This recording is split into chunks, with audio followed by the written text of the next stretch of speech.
আর আপনি নিজেকে এত ছোট কেন মনে করছেন? আপনিও আল্লাহর সেই বান্দা, যে বান্দা আমি, যে বান্দা আর 10 জন মানুষ। আল্লাহ পাক আপনাকেও ভালোবাসেন, আল্লাহ পাক অবশ্যই আপনাকে ভালোবাসেন। জীবনের দীর্ঘ সময় পর্যন্ত আপনি আল্লাহকে ডাকেন নাই, আল্লাহ আপনাকে ফেলে দেয় নাই। আল্লাহ আপনাকে খাওয়ান, এখনো পরান, বাঁচিয়ে রেখেছেন, আল্লাহ নিয়ামত দিয়েছেন। আল্লাহ আপনাকে ভালো না বাসলে এমনি করেন? আল্লাহ পাক অপেক্ষা করছেন কবে খালি আপনি আসবেন আল্লাহর কাছে, এসে বলবেন আস্তাগফিরুল্লাহ ওয়া আতুবু ইলাইহি। আল্লাহ পাক অপেক্ষা করে বসে আছেন আপনার জন্য। আপনি কোথায় যাচ্ছেন? ফাইনা তাযহাবুন। আল্লাহ পাক বলেছেন ফাইনা তাযহাবুন, কোথায় যাচ্ছ তোমরা? কোথায় যাচ্ছেন? টাকার পিছনে, বাড়ি গাড়ি, স্ট্যাটাস, স্ত্রী সন্তান, ভোগ বিলাসের পিছনে? আল্লাহ অপেক্ষা করছেন আপনার জন্য। আসেন, সিজদা করেন, ওয়াসজুদু ওয়াকতারিব, সিজদা করেন, নিকটবর্তী হন। আল্লাহ আপনার জন্য অপেক্ষা করছেন। যাবেন না আল্লাহর কাছে? আল্লাহ পাক সবাইকে আল্লাহর কাছে ফিরে আসার তৌফিক দান করুন। এটাই হোক আমাদের কাছে আসার গল্প, এটাই হোক আমাদের কিসের গল্প? কাছে আসার গল্প। আমাদের জেনার গল্প দরকার নাই। ওদের কাছে জেনা হচ্ছে কাছে আসার গল্প, যার ব্যাপারে আল্লাহ বলেছেন লা তাকরাবু জিনা, ওর ধারের কাছেও যেও না। আর তারা ওইটাকে বলবে কাছে আসার গল্প। ইন্না লিল্লাহি ওয়া ইন্না ইলাইহি রাজিউন।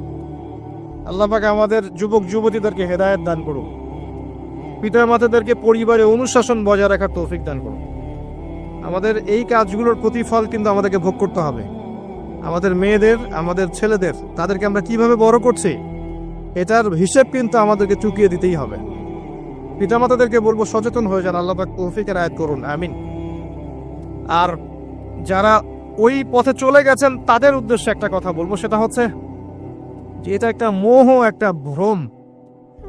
বাস্তবতা হচ্ছে যে আপনাকে প্রতিশ্রুতি দিচ্ছে সে আপনাকে অনেক ভালোবাসে, আদতে সে আপনাকে ভালোবাসে না। আদতে সে আপনার অবস্থানকে ভালোবাসে।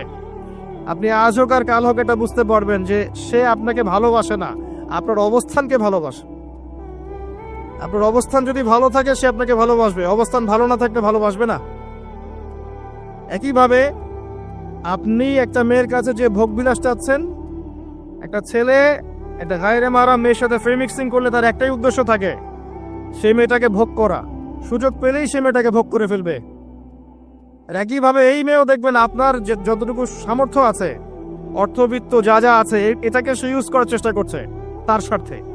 বাস্তবিক অর্থে দুজন দুজনকে ভালোবাসে না মোটেই, দুজন দুজনের স্বার্থকে ভালোবাসে। ভালোবাসা আল্লাহর পক্ষ থেকে আসে। কখন আসবে? যখন আপনি হালালের উপর থাকবেন, যখন আপনি বিয়ে করবেন হালাল ভাবে। অচেনা একটা মেয়ের প্রতি দেখবেন আল্লাহ পাক এমন ডিভাইন একটা লাভ দিয়ে দিবেন, ওয়াজআলা বাইনাকুম মাওয়াজ্জাতা ওয়া রাহমা। আল্লাহ পাক তার পক্ষ থেকে উভয়ের মাঝখানে হৃদ্যতা, ভালোবাসা, মহব্বত দান করবেন। বলুন সুবহানাল্লাহ। এটা ডিভাইন, আল্লাহর পক্ষ থেকে আসবে।